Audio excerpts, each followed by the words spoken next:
Buenos días, presidente, consejero delegado, consejo, accionistas y compañeros y compañeras. Soy Íñigo Vicente, empleado y responsable estatal de Comisiones Obreras en CaixaBank, y me dirijo a esta Junta en nombre de un grupo de accionistas, plantilla activa y no activa, que nos han delegado más de 1.700.000 acciones y a quienes agradecemos expresamente su confianza. Ruego que mi intervención, de la que ya he entregado copia, conste literalmente en acta. Hoy aquí se habla sobre todo de cifras. Desde Comisiones Obreras queremos hablar de personas, de 47.120 y de 37.236. La plantilla total del grupo, la plantilla de la entidad, su principal y mejor activo. Personas con enorme compromiso y profesionalidad que han construido esta empresa. Personas que en muchos casos venimos de las antiguas cajas, donde el sentido de pertenencia no era un discurso, sino una forma de entender el trabajo y la propia entidad. Y que cuando hizo falta asumieron esfuerzos para garantizar su viabilidad. Hoy, con beneficios récord, se nos obliga a recordar aquí que sin plantilla no hay negocio. Esto sigue siendo una actividad relacional de personas que atienden a personas, 37.000 personas que atienden a 18 millones de clientes en España sobre un principio de confianza. Y eso solo es sostenible con una plantilla motivada, reconocida y que desarrolle su trabajo en un clima laboral sano. No lo decimos nosotros, lo dicen los datos. Hace 9 meses, 12.000 personas participaron en un cuestionario de clima laboral de Comisiones Obreras. Un 96% sentían un aumento insoportable de la presión comercial, un 89% afirmaban que su salud se había visto afectada y en servicios centrales un 71% señalaba un incremento significativo de sus cargas de trabajo.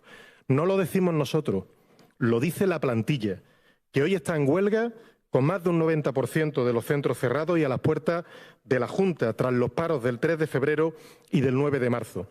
No es una huelga por el convenio, no es una huelga por un ERE, es una huelga convocada por todos los sindicatos en la que el mejor activo de esta entidad está mandando un mensaje: basta ya, así no. Reiteramos, en los años de crisis la plantilla respondió. Ahora, en los años de beneficio récord, la plantilla exige que esos beneficios reviertan en quienes los hacen posible. Reclamamos eliminar la presión y las prácticas abusivas, una retribución variable justa y participación en los beneficios. Y desde Comisiones Obreras reivindicamos una mejora de los salarios de entrada, corregir desigualdades internas, desarrollar las carreras profesionales y abordar un relevo generacional de la plantilla y el equilibrio entre el tiempo para trabajar y el tiempo para vivir. Esas 37.236 personas no se aburren. Ellas no son el problema, son la solución. Y rendirán aún más y mejor si se les deja trabajar y se les cuida, invirtiendo parte de los beneficios en ello. Hay margen. En 2022 los gastos de personal suponían el 76% de los beneficios, en 2025 un 67%. Los modelos de mando pueden dar cifras a costa de las personas. Los modelos de liderazgo construyen proyectos colectivos con las personas. Decidan qué modelo quieren. Mientras lo deciden, desde Comisiones Obreras votaremos en contra del punto 1.2, estado de información no financiera, que sigue sin abordar la insostenibilidad laboral que la huelga de hoy expresa con rotundidad. Y, por supuesto, en contra del punto 1.3, gestión del Consejo, y del punto 6, sobre política retributiva del Consejo y la alta dirección, porque estamos frontalmente en contra de un modelo en el que se sigue aumentando las retribuciones de la cúpula a costa de agravar la situación de la plantilla.